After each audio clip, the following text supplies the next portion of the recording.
Coba bayangkan, informasi berupa file, foto, alamat Anda, hingga teks yang Anda kirim melalui ponsel diibaratkan dengan kotak ini. Data itu jika dikumpulkan pastinya sangat banyak. Dan semua kotak-kotak ini disebut dengan big data. Saking besar jumlahnya, big data ini tidak bisa diproses oleh komputer yang biasa kita pakai. Jika semua data di dunia selama tahun 2010 dikemas ke dalam bentuk DVD, maka tumpukan DVD itu akan menjulang setinggi jarak bumi dan bulan dan kembali lagi ke bumi. Itu di tahun 2010. Nah, di tahun 2020, data yang dihasilkan di seluruh dunia mencapai 19 kali lipat. Data raksasa itu bisa dipakai apa saja kira-kira ya?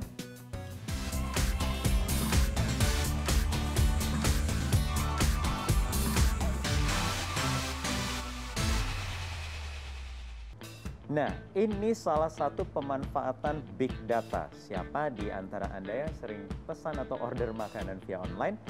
Ini saya dapat review dalam tahun 2020 ini, ada Kaleidoskop kontribusi saya terhadap restoran lokal. Saya menjadi warrior no kompor, pejuang tanpa kompor, karena sering pesan makanan ke 27 restoran lokal asli Indonesia. Nah, inilah bentuk pemanfaatan big data yang kadang-kadang ini mesin ini justru ditahu dari kita ya. Saya aja nggak ingat berapa banyak.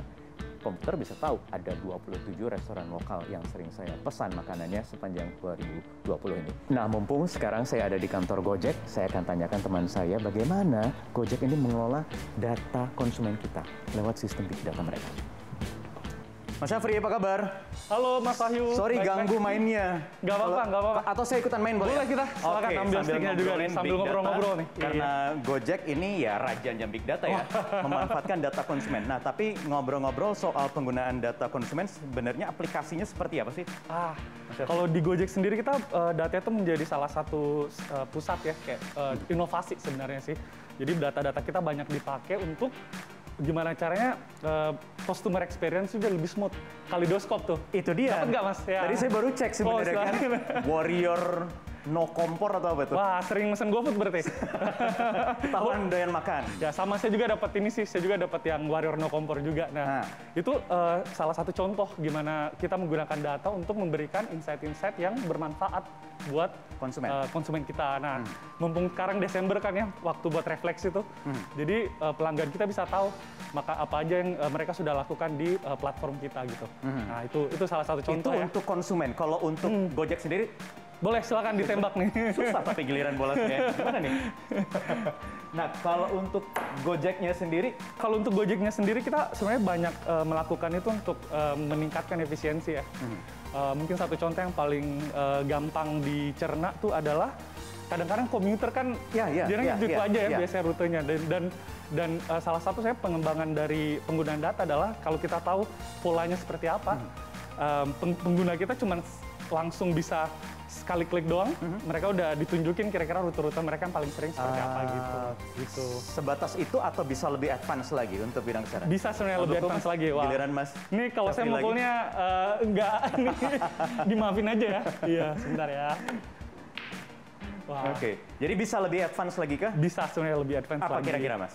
Untuk kepentingan Mas Syafri dulu pernah di Belanda ya? Di Belanda itu kan sistem kesehatan juga sudah berbasis informasi. Benar. Bahkan kalau nggak salah orang-orang di sana itu sudah ada informasi sejak mereka ada di dalam kandungan ibunya gitu.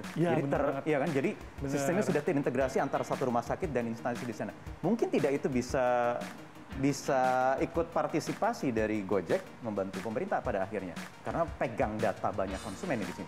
Masalah transportasi misalkan itu bisa banget gitu. Bisa juga ya. Dan kayaknya tuh berapa tahun lalu sudah sempat kejadian ya, kita ngasih pada waktu itu ada penutupan Jalan Sudirman kalau nggak salah buat mitra driver kita, dan kita dengan menggunakan data kita dengan presisi bisa memberitahu impact-nya secara ekonomi itu berapa jumlahnya secara persis gitu kan. Akhirnya dibuka lagi. Benar. Nah, itu salah satu gimana dengan menggunakan data kita jadi punya kayak semacam kekuatan super buat tahu nih kejadian kita nih. Ya. Data sangat powerful ya, bisa dimanfaatkan apa saja. Tapi ada juga Mas isu misalnya mana ya?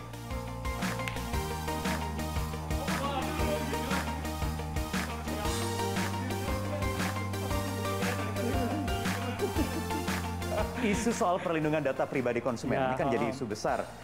Banyak juga kemarin e-commerce yang kebobolan data para penggunanya. Bagaimana Gojek menjamin data konsumen itu benar-benar terlindungi?